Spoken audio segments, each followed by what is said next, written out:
Bismillahirrahmanirrahim.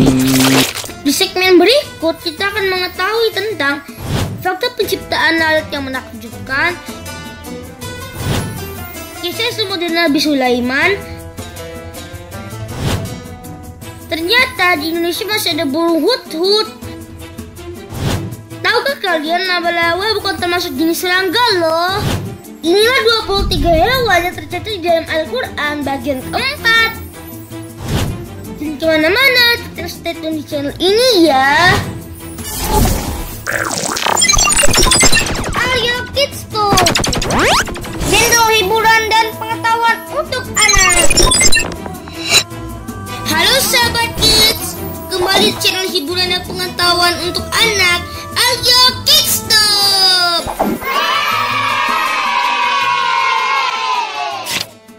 Assalamualaikum sahabat Kids. Di episode sebelumnya kita sudah menyaksikan tentang kisah anjing yang dijamin masuk surga, fakta tentang serigala, mukjizat di balik penciptaan lebah. Ternyata tidak semua ular berkembang biak dengan bertelur. Nah, di segmen kali ini Alia masih melanjutkan informasi tentang 23 hewan yang tercatat di dalam Al-Quran sesuai dengan urutan surah bagian keempat. Tidak perlu berlama-lama, mari kita simak informasinya. Lalat. Sahabat Kids, lalat merupakan jenis serangga yang identik sebagai binatang pembawa penyakit. Banyak orang merasa jijik dengan kehadiran lalat karena hidupnya biasa di tempat-tempat yang kotor. Tapi tahukah kita di balik dari penciptaan serangga kecil yang menjijikkan ini ternyata terdapat fakta yang membuat kita terkagum dengan kehebatan Allah sebagai Sang Maha Pencipta. Lalat dalam bahasa Arab adalah yatir. Allah Subhanahu wa Ta'ala telah menyebutkan lalat di dalam Al-Quran, yaitu di surah ke-22 Al-Hajj ayat 73 juz 17. Di dalam surah tersebut dijelaskan tentang perumpamaan bagi orang-orang yang menyembah sesuatu selain dari Allah. Diserukan bahwa sesembahan itu tidak akan mampu menciptakan seekor lalat, dan seandainya lalat itu merampas sesuatu dari mereka, maka mereka tidak akan mampu mengambilnya kembali. Jadi yang sembah dan yang menyembah sama-sama lemah, tidak ada kemampuan untuk itu. Masya Allah, maha benar Allah dengan segala firman-Nya. Dalam prakteknya memang kita sangat sulit untuk menepuk lalat yang sedang terbang karena lalat memiliki kepandaian merubah arah dengan sangat cepat. Wow, amazing. Allah memberikan keistimewaan kepada lalat dengan memiliki gerakan yang tangkas dan cepat yang tidak dimiliki oleh serangga lain. Nah sahabat Kids, berikut beberapa fakta yang jarang diketahui tentang seekor lalat. Di antaranya yaitu setiap terbang lalat mengepakkan sayapnya 500 kali per detik, dan belum ada mesin buatan manusia yang bisa menandinginya. Mata pada lalat terdiri dari 500 lensa yang berbentuk segi enam dan memungkinkan lalat bisa melihat ke belakang tubuhnya. Lalat tidak memiliki gigi, melainkan lidah panjang seperti belalai yang fungsinya seperti sedotan untuk menyerap makanan. Lalat berkembang biak dengan sangat cepat. Lalat betina dapat menghasilkan telur 2000 butir sekali bertelur dan menetas hanya 8-20 jam. Untuk berkembang menjadi lalat dewasa hanya butuh 7-10 hari.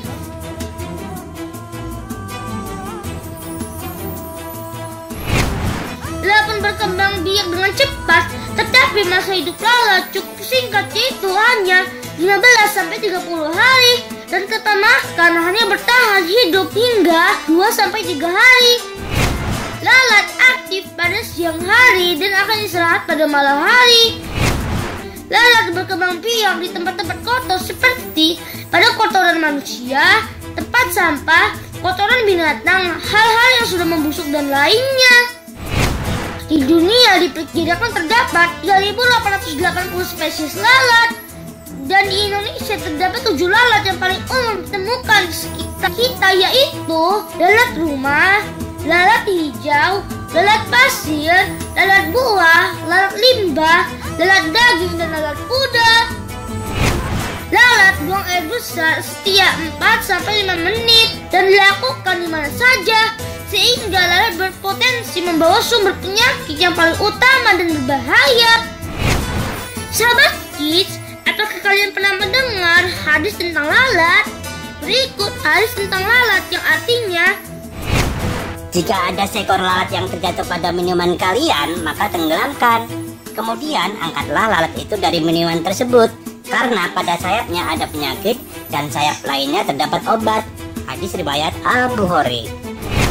Dalam hadis di mana Nabi menyuruh para sahabat menenggelamkan lalat apabila jatuh ke dalam air minum dan kemudian membuang lalat itu.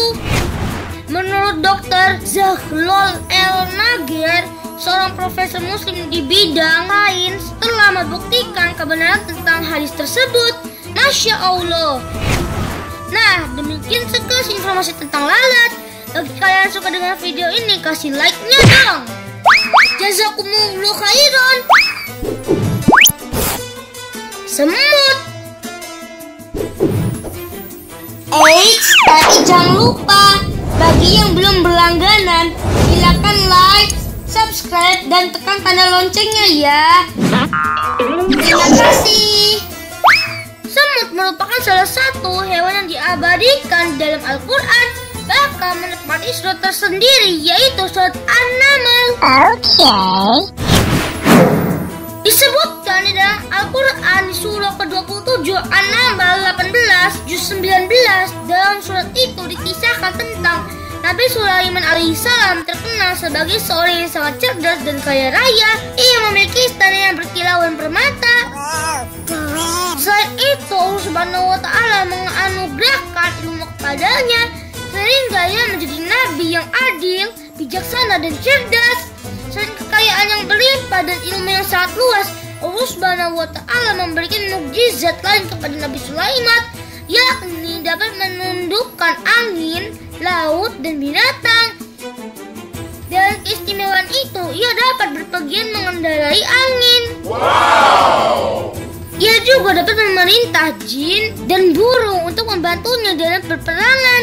Nabi Sulaiman alaihissalam pun dapat berbicara dan mengerti bahasa binatang. Dikisahkan pada suatu hari, Nabi Sulaiman alaihissalam melakukan perjalanan ke daerah Taif. Dalam perjalanan itu, ia membawa pasukannya sangat banyak. Pasukan itu terdiri atas manusia, jin, dan burung-burung. Para jin dan manusia berjalan bersama Nabi Sulaiman alaihissalam, sedangkan burung-burung terbang menaungi mereka dengan sayapnya. Nabi Sulaiman alaihissalam juga mengatur pasukannya di bagian depan, bertugas menjaga agar tidak ada yang melewati batas yang telah ditentukan. Pasukan di belakang bertugas menjaga agar tidak ada seorang pun anggota pasukan yang ketinggalan. Oke, lanjut. Di tengah perjalanan, Nabi Sulaiman alaihissalam dan pasukannya memasuki sebuah lembah. Di lembah itu ada banyak sarang semut. Melihat banyaknya pasukan yang dibawa Nabi Sulaiman alaihissalam, para semut pun ketakutan. Mereka khawatir terinjak-injak pasukan besar itu. Jirsan, raja semut yang berasal dari Bani Sihiban, berkata pada semut yang lain, "Hai semut-semut, masuklah ke dalam sarang-sarangmu agar kamu tidak diinjak oleh Sulaiman dan tentaranya." Sedangkan mereka tidak menyadari. Quran surat 27 An-Naml ayat 18. Mendengar perkataan raja semut yang ketakutan, Nabi Sulaiman alaihissalam tertawa. Ia kemudian bersyukur kepada Allah Subhanahu wa Ta'ala yang telah memberi keistimewaan kepadanya, sehingga ia dapat memahami ketakutan para semut. Ia kemudian berdoa kepada Allah Subhanahu wa Ta'ala, "Ya Tuhanku, berilah aku ilham untuk setiap mensyukuri nikmat-Mu yang telah Engkau anugerahkan kepadaku dan kepada dua orang ibu bapakku, dan untuk mengerjakan amal soleh yang Engkau ridhoi, dan masukkanlah aku dengan rahmat-Mu ke dalam golongan hamba-hamba-Mu yang soleh." Quran surah ke-27 An-Naml ayat 19. Nabi Sulaiman kemudian kemudian meminta pasukannya untuk berhenti. Para pasukan yang tak mengerti maksudnya menjadi kebingungan. Nabi Sulaiman alaihissalam menjelaskan apa yang ia dengar dari Raja Semut dan rakyatnya. Akhirnya mereka mencari jalan lain untuk sampai ke tujuan. Dari cerita ini kita dapat mengambil pelajaran bahwa Nabi Sulaiman alaihissalam adalah sosok nabi yang cerdas dan kaya raya. Walaupun begitu, ia tidak pernah lupa bahwa segala kekayaan, ilmu, dan keistimewaan yang dia miliki berasal dari Allah Subhanahu wa Ta'ala. Nabi Sulaiman alaihissalam tidak pernah lupa mensyukuri apa yang telah Allah Subhanahu wa Ta'ala berikan kepadanya. Ia bahkan berdoa agar Allah Subhanahu wa Ta'ala terus melimpahkan rasa syukur kepadanya. Masya Allah. Sahabat kids, kita mengenal semut sebagai binatang yang berjiwa sosial tinggi dan pekerja keras. Namun, tahukah kita jika ternyata ada fakta-fakta lain tentang semut yang jarang kita ketahui? Berikut diantaranya. Di seluruh dunia terdapat lebih dari 10.000 spesies semut dengan ukuran rata-rata 2-7 mm. Semut Dinopenera adalah semut terbesar dengan ukuran 3-4 cm. Semut mampu mengangkat beban 10-50 kali dari berat badannya. Semut tidak memiliki paru-paru. Semut bernafas dengan menggunakan spirakel yang terhubung dengan tabung khusus yang terdapat di tubuhnya. Antena pada semut berfungsi untuk menyentuh, mencium bau, dan merasakan getaran suara. Setiap koloni semut memiliki wilayah kekuasaan. Tak jarang antar koloni semut melakukan perang untuk memperluas daerah kekuasaan. Setiap koloni terdapat ratus semut perempuan yang bertugas bertelur dan mampu bertelur 100.000 sampai 300.000 dalam beberapa hari. Pada umumnya telur semut akan menetas dalam waktu 7 sampai 14 hari tergantung dari suhu. Semut jantan atau drone bertugas membuahi telur dan akan mati dalam beberapa hari setelah melakukan perkawinan. Semut pekerja semuanya berjenis kelamin perempuan, bertugas merawat ratu, merawat anak-anak semut, mencari makanan, membuang sarang, mengawasi konflik koloni dan membuang kotoran. Semut memiliki 2 perut yang fungsinya yaitu 1 perut untuk menyimpan makanan untuk dimakan sendiri dan 1 perut untuk menyimpan makanan yang dibagikan ke semut lain. Wah, baik banget ya sahabat kids. Wow! Ratu semut memiliki usia hidup hingga sekitar 20 tahun. Sementara semut pekerja rata-rata hidup hanya 45 hari sampai 60 hari. Semut adalah jenis serangga paling cerdas di antaranya serangga-serangga lainnya dan memiliki ukuran otak paling besar. Ratu semut terakhir memiliki sayap dan akan lepas sayapnya ketika memulai membentuk koloni. Ketika seekor semut pekerja menemukan sumber makanan, ia akan meninggalkan jejak aroma untuk menarik semut lain agar datang ke lokasi tersebut. Nah, demikian informasi singkat tentang semut. Bagi kalian yang suka video ini, tolong kasih like-nya ya. Jazakumullah khairan. Burung hut-hut. Sahabat kids, burung hut-hut disebutkan di dalam Al-Quran di surah 27 An-Naml ayat 20-22, juz 19. Di dalam surat tersebut dikisahkan tentang Nabi Sulaiman sebagai raja sekaligus panglima perang. Pada suatu hari Nabi Sulaiman memeriksa pasukannya, termasuk pasukan burung. Dari barisan burung, beliau tidak menemukan hut-hut. Tidak ada yang dapat melaporkan di mana keberadaan burung hut-hut waktu itu. Sulaiman mengancam jika nanti hut-hut datang tidak dapat mengemukakan alasan yang kuat kenapa dia tidak hadir dalam barisan pasukan, maka Sulaiman akan menjatuhkan hukuman yang berat kepada burung itu. Hut-hut dapat dijatuhi hukuman mati, yaitu disembelih. Allah Subhanahu wa Ta'ala berfirman, dan dia memeriksa burung-burung lalu berkata, mengapa aku tidak melihat hut-hut? Apakah dia termasuk yang tidak hadir? Sungguh, aku benar-benar akan mengazabnya dengan asap yang keras atau benar-benar menyembelihnya, kecuali jika benar-benar dia datang kepadaku dengan alasan yang terang. Maka tidak lama kemudian datanglah hut-hut. Lalu ia berkata, aku telah mengetahui sesuatu yang kamu belum mengetahuinya, Dan kubawa kepadamu dari negeri Sabah suatu berita penting yang diyakini. Sesungguhnya aku menjumpai seorang wanita yang memerintah mereka, dan dia dianugerahi segala sesuatu serta mempunyai singgasana yang besar. Aku mendapati dia dan kaumnya menyembah matahari selain Allah, dan syaitan telah menjadikan mereka memandang indah perbuatan-perbuatan mereka, lalu menghalangi mereka dari jalan Allah, sehingga mereka tidak dapat petunjuk, agar mereka tidak menyembah Allah yang mengeluarkan apa yang terpendam di langit dan di bumi, dan yang mengetahui apa yang kamu sembunyikan dan apa yang kamu nyatakan. Allah tiada Tuhan yang disembah kecuali Dia, Tuhan yang mempunyai arsy yang besar. Apa yang ditemukan oleh Hudhud? Hudhud menemukan sebuah kerajaan yang dipimpin oleh seorang perempuan. Kerajaan itu cukup besar dan makmur. Sang ratu duduk di atas sebuah singgasana yang besar. Sayangnya ratu dan penduduk kerajaan itu tidak menyembah Allah Subhanahu wa Ta'ala, tapi menyembah matahari. Kerajaan yang dimaksud oleh Hudhud adalah kerajaan Sabah di Yaman, yang dipimpin oleh seorang ratu yang disebut Ratu Sabah, Queen of Sheba. Namanya Balqis, biasa juga disebut Ratu Balqis. Sahabat kids, demikian cerita sekilas tentang kisah burung Hudhud. Nah, tentu kalian penasaran kan? Apakah burung Hudhud masih ada pada saat ini? Nama Hudhud berasal dari bahasa Arab. Di Indonesia, Hudhud dikenal dengan nama Hupo Tunggal, yang dapat kita jumpai di hutan-hutan Sumatera dan Kalimantan.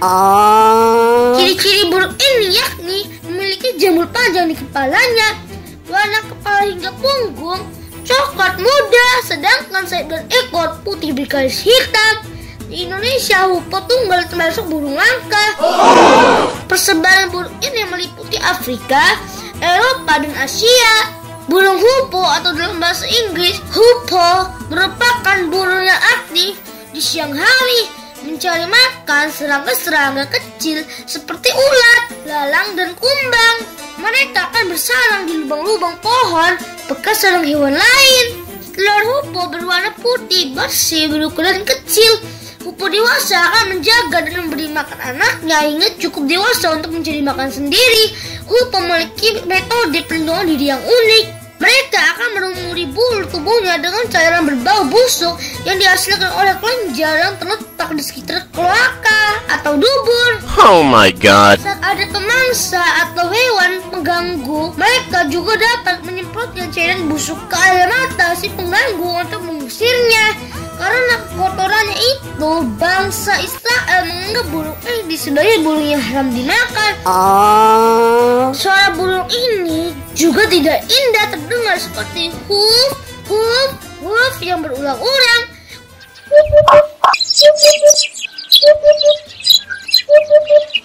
Karena suaranya lah, burung ini akhirnya dinamakan Hoopoe. Karena baunya yang busuk dan suaranya kurang indah, burung ini jarang ditangkap manusia, baik untuk dimakan maupun sebagai hewan peliharaan. Nah, gimana sahabat kids? Sekarang sudah kenalkan dengan burung Hudhud. Bagi kalian yang suka dengan video ini, tolong di-like ya. Jazakumullahu khairan. Laba-laba. Sahabat kids, laba-laba dalam bahasa Arab adalah al-ankabut.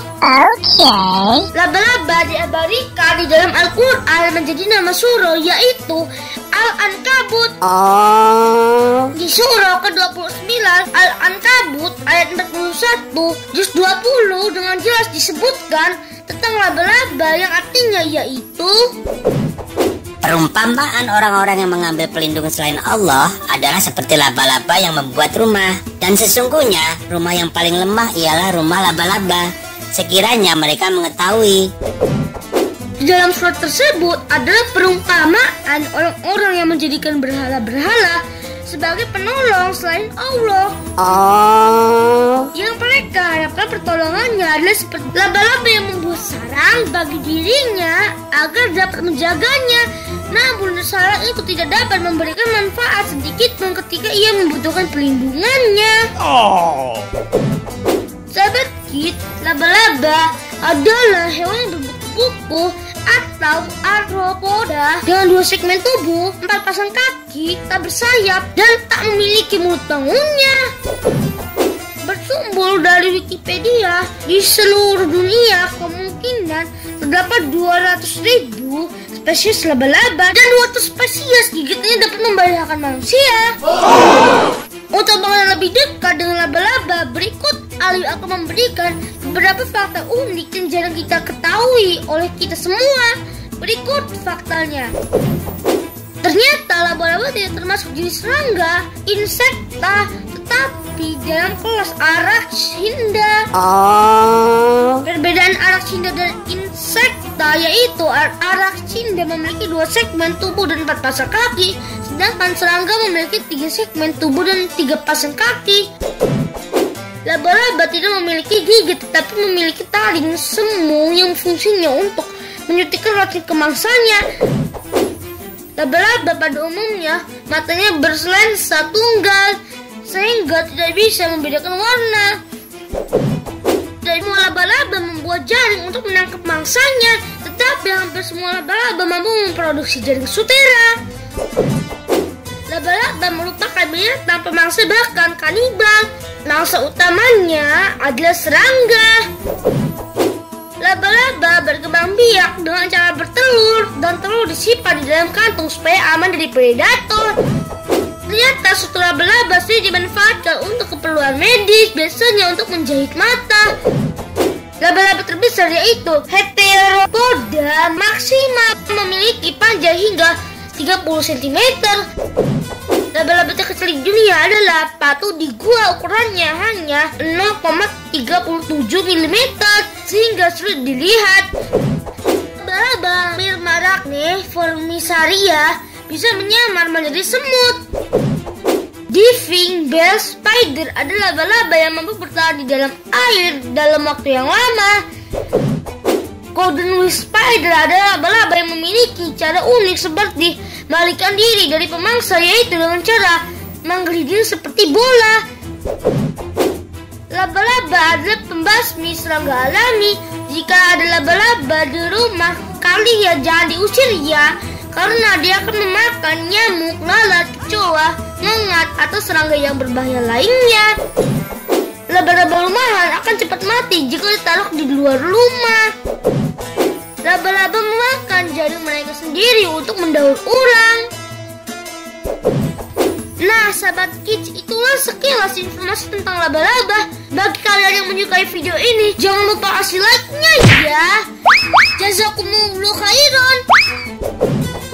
Sahabat kids, demikian informasi tentang 23 hewan yang tercatat di dalam Al-Quran bagian keempat. Di segmen tadi, menurut kalian hewan apa yang membuat kalian takjub? Silakan tulis pendapat kalian di kolom komentar.